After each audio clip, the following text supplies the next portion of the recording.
Уровень святого или Доушен – это, по сути, вершина силы континента Доуци. И это последний класс перед максимальным Доуди.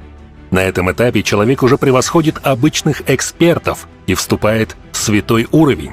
Эта сила выходит далеко за пределы человеческого воображения. Способность создавать отдельные измерения или царство, пригодное для жизни – один из признаков элитного святого. Мощь Доушен заключается не столько в огромной силе его доуци, сколько в умении свободно управлять природной энергией, использовать ее как для атаки, так и для защиты. Сяо Янь просто обязан достичь этого уровня для поглощения своего шестого небесного пламени лотоса очищения. Когда он нашел 4-й фрагмент карты, у него было всего 3 года, чтобы стать святым, иначе о пламени лотоса очищения можно просто забыть.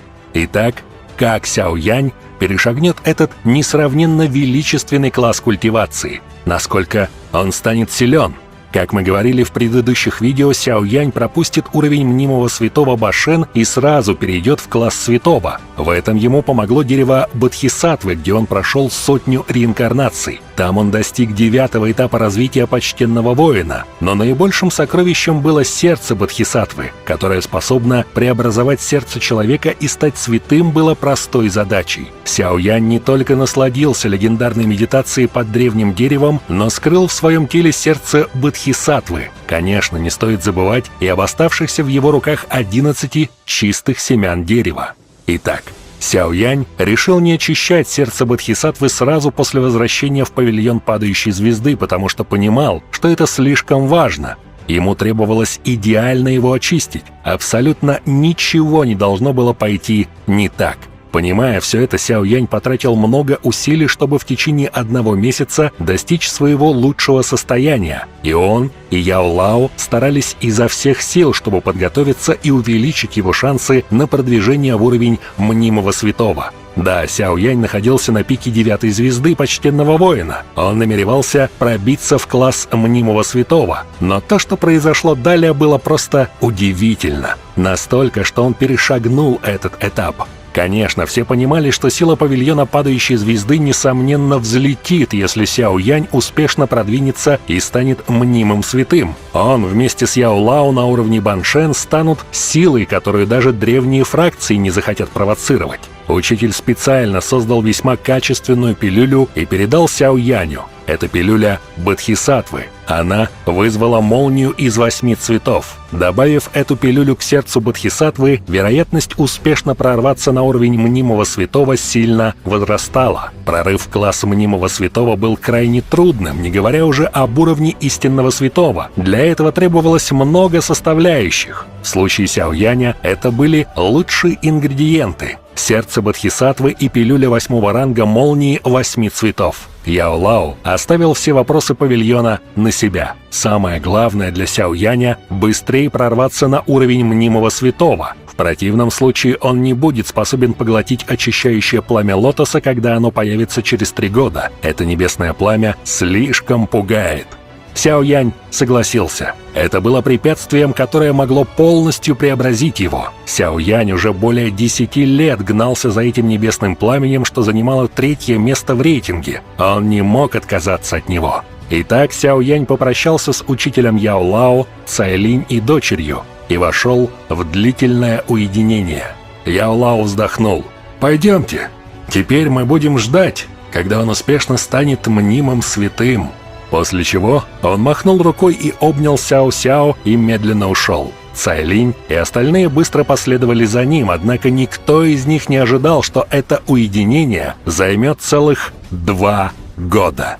А за это время произошло множество различных событий. Последние из них павильону падающей звезды объявили войну. Вражеская фракция прибыла с 3 экспертами уровня мнимого святого, старый монстр Тяньмин и второй с 3 тяньцзунами зала душ. К сожалению, Яо Лао было очень трудно в этой битве против таких могучих врагов. И в самый критический момент Сяо Янь наконец вышел из медитации. Его прорыв завершился. Чудовищное пламя вырвалось из глубины гор. «Сегодня любой, кто не принадлежит к моему павильону, умрет!» Плотная аура и давление распространились с молниеносной скоростью, когда в небе раздался этот опасный голос. Почувствовав эту чудовищную ауру, которая содержала большое давление, старый монстр Тяньмин и Гую мгновенно стали серьезными. На их лицах возник сильный шок, они с неверием закричали: «Святой? Как такое возможно?» В пространстве приближалась фигура в черном. Эта фигура медленно появилась у всех на глазах. «Сяо Янь? Младший глава павильона вышел из своего уединения!» Многие восклицания, содержавшие различные эмоции, начали раздаваться при виде этой знакомой фигуры. Люди из павильона падающей звезды наполнились дикой радостью, в то время как остальные были потрясены. Как такое возможно? Этот парень 2 года назад был только на пике уровня почтенного воина. Как он смог сразу прорваться на уровень святого? Более того, он истинный святой. Второй Тяньцзун с неверием смотрел на молодую фигуру, идущую сквозь волны пламени. Ответ был прост. Это сердце Бодхисаттвы. Он получил сердце Бодхисаттвы. Все битвы в этот момент остановились. Ужасающее, вызываемое им давление заставляло даже души пиковых почтенных воинов дрожать в страхе. Это давление было во много раз сильнее, чем давление, производимое мнимым святым. Сяо Янь появился рядом с Яо Лао. «Учитель, извините, оставьте все мне». Сильнейшие эксперты выше почтенного воина, включая Яо Лао, смогли ощутить нынешнюю силу Сяо Яня, святой одной звезды. Он не был мнимым святым, а истинным святым. Между этими уровнями имелась разница всего лишь в одном слове и пугающий разрыв в силе. Хотя элитного полусвятого Баншен тоже можно было назвать святым, так как подобные эксперты обладали силой, намного превосходящей у почтенного воина, их можно было только строго описать как ненастоящий святой. Только когда человек действительно достигал уровня одной звезды, его можно было назвать истинным святым. Уровень мнимого святого делился на начальную, среднюю и высокую стадию. Эти этапы выглядели небольшими, но перепрыгнуть через них было очень трудно. Например, прошло несколько десятилетий с тех пор, как Гую продвинулся на уровень мнимого святого, но он сумел достичь только высокого уровня. Другие же эксперты могли десятилетиями находиться на продвинутом ранге Баншен, но все равно не сумели прорваться на уровень святого одной звезды. Таким образом, можно было говорить, насколько велика была разница между святым одной звезды и мнимым святым высокого уровня. Да, Сяо Янь больше не почтенный воин. Он перепрыгнул через уровень мнимого святого и за 2 коротких года достиг уровня святого одной звезды. Когда же все закончилось, ученики павильона поприветствовали святого Сяо Яня. «Нынешний ты, наконец, превзошел своего учителя».